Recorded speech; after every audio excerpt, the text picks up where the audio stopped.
Boa tarde, está com o programa Eclésia, que à terça-feira recorda o Concílio Vaticano II. Mas para já começamos com a atualidade informativa da Igreja Católica. Bispos de Portugal e Espanha desejam que toda a ação da Igreja Católica seja mais comunicativa. O tema esteve em debate no encontro ibérico entre as duas comissões episcopais das comunicações sociais, que decorreu na última semana em torno do tema Mídia Portas da Fé. Um encontro entre bispos responsáveis pelo setor das comunicações nas conferências episcopais de Espanha e Portugal, interessados em descobrir estratégias de comunicação mais eficazes. Portadora de uma mensagem que é de todos os tempos, a Igreja Católica enfrenta o desafio de a fazer chegar aos públicos dos dias de hoje. Nós cristãos temos uma maneira de entender a vida, uma maneira de entender o amor, a morte, o trabalho, a diversão, e temos que traduzir isto para a linguagem que hoje as pessoas têm. Não podemos esconder-nos, não podemos ter uma linguagem só para alguns. Temos que traduzir essa linguagem sem vergonha de dizer caridade, quando o mais moderno é, por exemplo, dizer solidariedade. Não podemos ter vergonha de dizer que somos crentes, de manifestar as nossas convicções, também numa linguagem que seja sobretudo entendida pelas pessoas. E, sobretudo, que seja entendível por la gente. Uma comunicação que, na atualidade, não se pode limitar apenas às celebrações eucarísticas. Há que ir ao encontro das pessoas, principalmente dos jovens que têm acesso à informação de forma imediata, através de várias plataformas de comunicação. Hoje, grande parte da comunidade tem conhecimento imediato da realidade, não só por terem acesso às redes sociais, sobretudo os jovens, mas também porque a maioria das pessoas tem o conhecimento do que acontece através dos meios de comunicação que qualificam a sociedade dos nossos tempos. A Igreja tem de ir ao encontro destas pessoas, propondo-lhes Jesus Cristo, e o passo é a fé. E a fé poderá ter essa porta também neste âmbito da comunicação, para entrar na Igreja, para conhecer mais Jesus Cristo, para dar a conhecer o nosso modo de vida, a nossa visão das coisas. Para dar a conhecer nosso modo de vida, nossa visão das coisas. Para a Igreja, os meios de comunicação são assim o cenário cultural no qual deve estar presente e desenvolver a sua missão. Não devem, por isso, ser encarados como meros instrumentos para a transmissão de uma mensagem. Os órgãos de comunicação social hoje não são apenas porta-mensagens, são plataformas de escrutínio. Portanto, a Igreja tem de perceber, e eu julgo que já percebeu isso há muito tempo, que mediaticamente está diante de uma dimensão de escrutínio. Os órgãos de comunicação social exigem o escrutínio, escrutinam várias dimensões da vida e também escrutinam a própria vida da Igreja. E é nesta dinâmica que se criam tensões. E a Igreja tem de se habituar a viver nesta tensão, a tensão do escrutínio. A Igreja deve estar neles com simplicidade e clareza, em atitude dialogante, tendo por isso também de se habituar à observação permanente da imprensa. Quanto mais a Igreja perceber que, na dimensão da forma e na dimensão do conteúdo, tem de estar disponível para o escrutínio mediático, mais a Igreja terá a capacidade de sobreviver a esta onda que nos parece imparável, de uma certa secularização da sociedade, e ainda bem que assim é, mas que pode, de uma forma exagerada, levar a segregar e a excluir dimensões culturais que constituem a própria humanidade, não é? E a forma como nós nos compreendemos.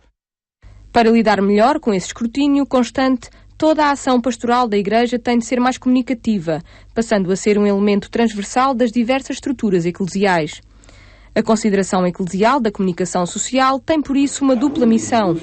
No comunicado final deste encontro, afirma-se que há dimensão já assumida e que versa sobretudo a evangelização, há também que encontrar formas de projetar a própria imagem pública da Igreja.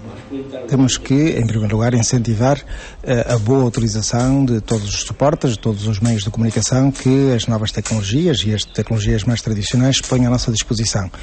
Mesmo aí temos ainda, apesar de, não obstante, o muito caminho já percorrido e a qualidade do caminho percorrido, temos todos um trajeto ainda longo à nossa frente. Para além dos meios de comunicação, é evidente que a comunicação da Igreja, os meios de comunicação não se esgotam nos técnicos meios de comunicação, mas temos todas as outras oportunidades onde temos que cuidar da nossa comunicação, concretamente essa oportunidade que mais ninguém tem, que é o encontro com os nossos públicos todos os domingos e que, somadas todas as celebrações e todas as homilias, temos aí um tempo de antena que mais ninguém tem. 3 dias de reflexão e troca de experiências entre duas realidades que são geograficamente e socialmente diferentes, mas que têm muito a aprender entre si. Para nós é um momento importante porque partilhamos realidades, aspirações e também, digamos, a vocação que Nosso Senhor nos deu a todos, que é a mesma. É partilhar realidades e partilhar também as respostas a essas realidades. Claro que não vamos inventar o que já foi inventado, mas, por exemplo, aqui os nossos irmãos portugueses têm respostas que, evangelicamente, eu considero bastante mais positivas que as nossas em alguns aspectos e noutros aspectos será diferente. É uma oportunidade para trocar impressões entre os responsáveis de dois países que têm problemáticas, se não iguais, muito próximas e, portanto, para nos enriquecermos mutuamente com as experiências de um e do outro lado da fronteira dos países da Península. As Comissões Episcopais de Comunicações Sociais de Portugal e Espanha alertaram ainda também para o facto da atividade comunicativa estar cada vez mais a ser condicionada pela situação económica, ideológica e política. Crises essas que estão a ocasionar o aumento da precariedade e da perda do trabalho dos profissionais, com prejuízo para todo o processo comunicativo e a consequente limitação do direito do público a conhecer a verdade. A família, o trabalho e a festa, tema central do encontro das famílias com o Papa Bento XVI, que decorreu em Milão, foi o tema do encontro de casais na Diocese de Setúbal, que estiveram reunidos durante um domingo no Seminário de Almada. O Encontro Mundial das Famílias com Bento XVI já aconteceu em Milão, mas o tema e as catequeses preparatórias para o encontro não se esgotaram. Pelo contrário, devem agora ser adaptadas à realidade de cada diocese e paróquia. E hoje, em que se vai percebendo no interior da Igreja que a família vai passando por momentos de dificuldade, é bom que nos movamos e que apoiemos os nossos casais para que possam verdadeiramente permanecer fiéis na sua vocação e neste caminho de santidade que Nosso Senhor escolheu para eles.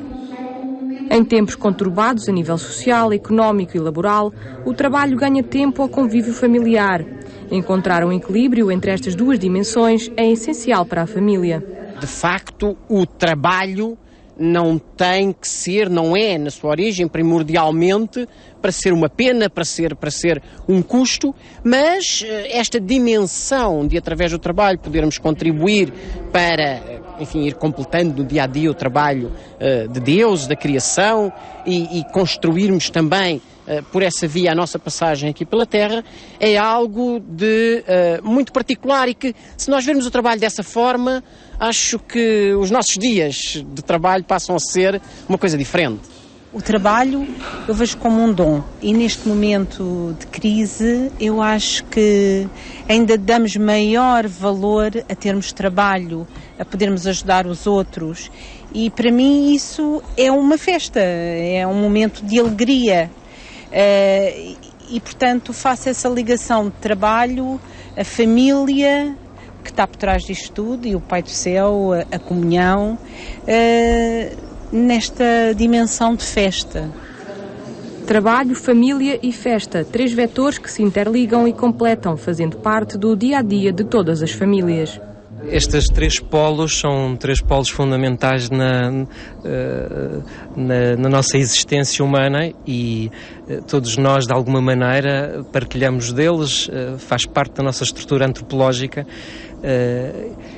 e muito nesta linha, portanto, deste encontro de Milão, este encontro tinha como esse objetivo que os casais meditassem o seu contexto familiar, que certamente enquadra uma dimensão de trabalho e que tem que necessariamente enquadrar uma dimensão de festa, também muito associada à questão do descanso.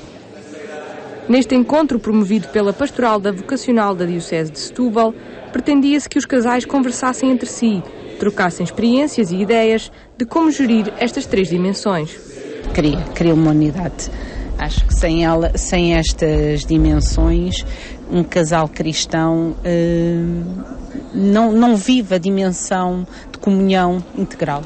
É importante, de facto, pensarmos como o trabalho é também, ou deve ser também, fonte de santificação e de participação nossa no dia-a-dia. Quer dizer, esta união, família, trabalho, a festa e a oração, tudo em conjunto e não propriamente cada um por si dissociado, é uma vertente e uma forma de ver que me parece que dará outra capacidade de nós desempenharmos as nossas funções no dia-a-dia. A coesão familiar entre o próprio casal e com os filhos e o equilíbrio entre o trabalho, a família e a festa no centro deste encontro de casais que decorreu no Seminário de Almada. Os minutos finais deste programa são um regresso ao passado, aos tempos que antecederam a realização do Concílio Vaticano II, a conversa entre o jornalista Henrique Matos e o cônego Carlos Paes.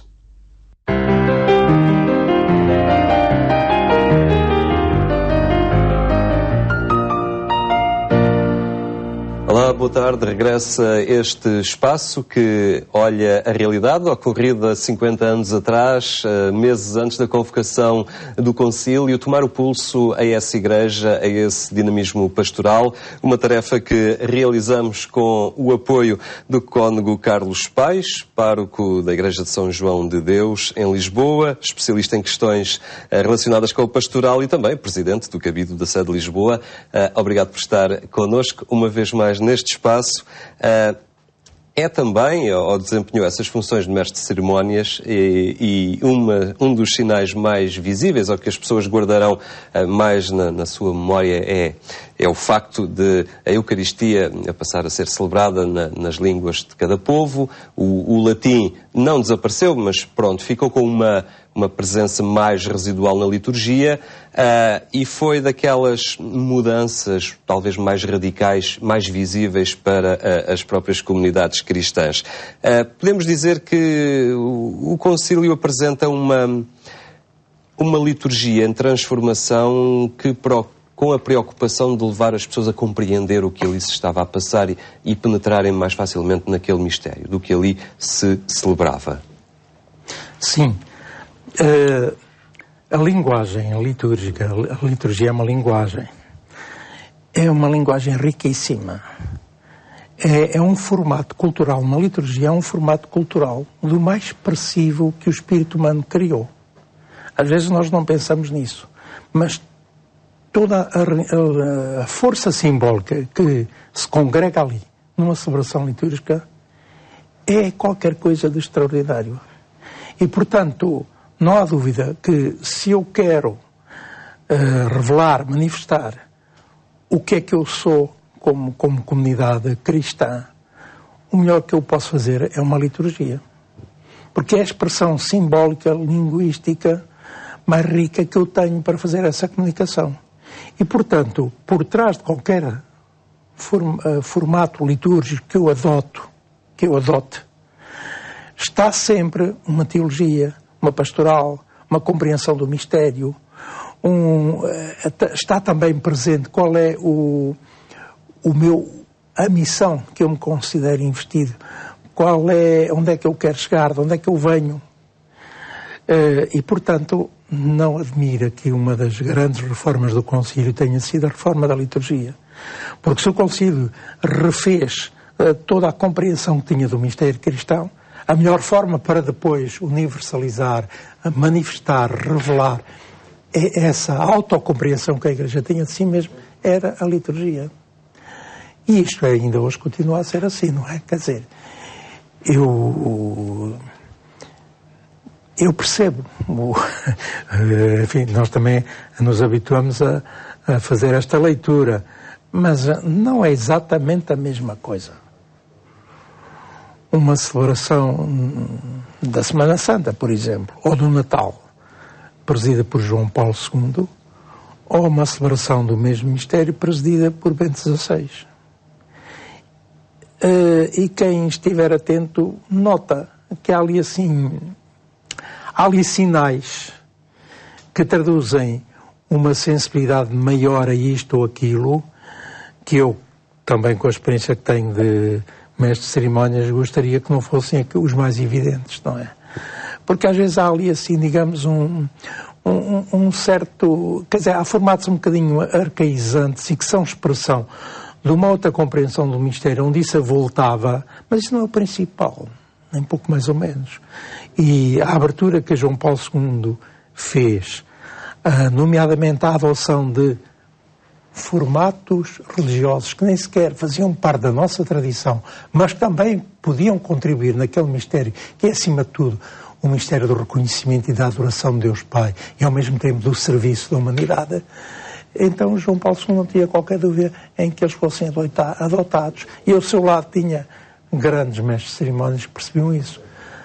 Atualmente, às vezes a gente percebe que há ali assim um gosto que vem de outros tempos, mas enfim, como o essencial é a presença e a palavra daquele pastor que é Bento XVI, que por trás tem o grande teólogo Ratzinger, isso acaba por voltar e de alguma forma neutralizar um bocadinho certos gostos arcaizantes que já não faz grande sentido no nosso tempo, não é? Às vezes nós nem percebemos bem isso, as pessoas também, enfim, são tolerantes, nem todas se fixam nisso, mas quem tiver o olho clínico para perceber o que teologia ou pastoral é que está por ali, dá-se conta, não é?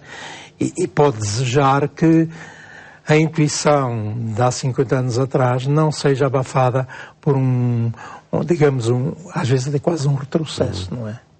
Já há 50 anos atrás, o Concílio procurou mudar o foco do ritualismo para a compreensão do mistério.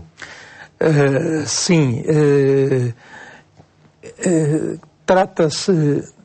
Aliás, o ritualismo é uma das coisas mais tremendas, é nos três ismos que nos traga. Um é o dogmatismo, outro é o moralismo e outro é o ritualismo. Ao dogmatismo sucede exatamente a mensagem, a proclamação da mensagem. Eu perceber que naquele encontro com aquela pessoa eu recebo uma inspiração, uma iluminação, uma compreensão da realidade que ela me transmite que, de facto, me entusiasma.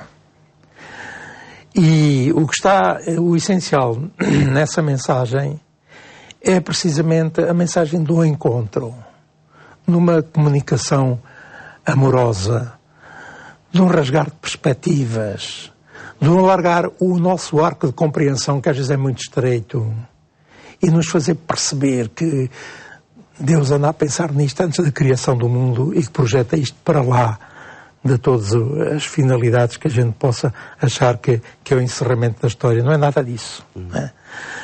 E, portanto, apanhado por este encontro que muda a vida, é natural que o moralismo deixa de fazer sentido, porque deixam de ser os preceitos que eu tenho que cumprir, as regras que eu tenho que observar para não ser castigado, ou não ser punido, ou me sentir mal.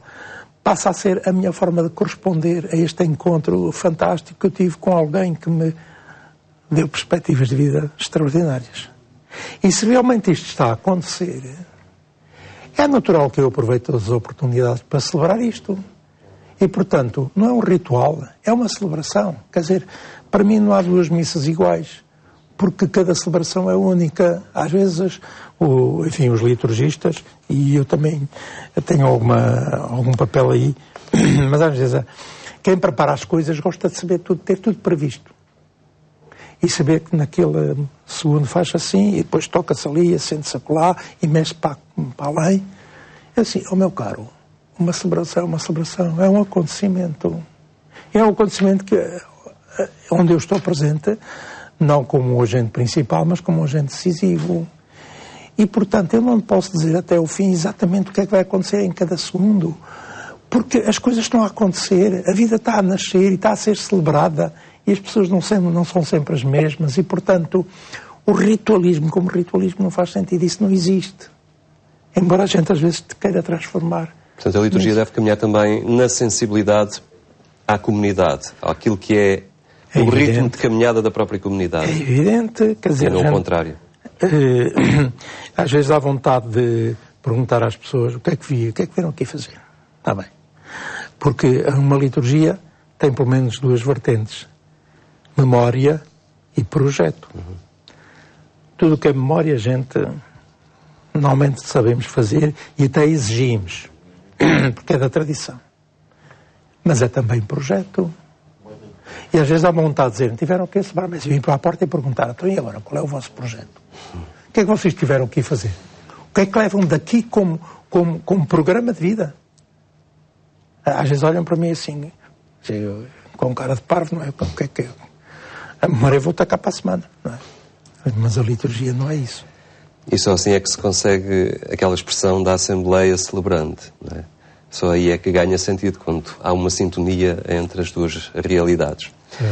Cônego Carlos Paes, muito obrigado por ter partilhado connosco estes minutos e nos ter ajudado a penetrar mais na riqueza destes tempos que antecederam a convocação do concílio e que ainda hoje acontecem em cada comunidade cristã e no interior de cada crente, ao fim e ao cabo. Muito obrigado pela sua presença. Também. Terminamos aqui mais uma rubrica em que olhamos o Concílio Vaticano II. Estaremos de volta de hoje a 8 dias.